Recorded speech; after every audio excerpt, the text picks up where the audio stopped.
Today, we're going over how to reset the Razer Hammerhead True Wireless earbuds. And this quick guide will help you fix almost any issue you're running into.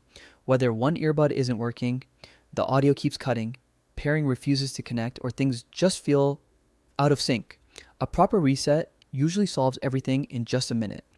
Start by placing both earbuds inside the charging case. Make sure they're seated properly so the case can detect them.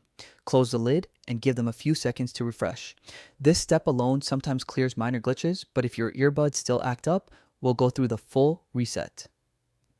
Open the lid again. Now, press and hold the touch sensors on both earbuds at the same time for about 4 seconds.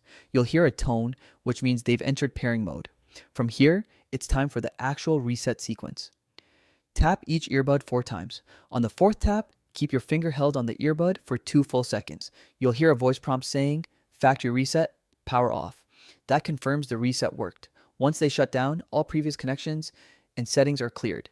Turn the earbuds back on and pair them with your device the same way you did the very first time. They should connect instantly and work in perfect sync again. If you are dealing with Bluetooth issues, audio delays, or only one side playing sound, everything should now be fixed. And if you ever run into problems in the future, repeating this simple reset process is usually enough to get your earbuds back to normal without needing apps, cables, or extra steps.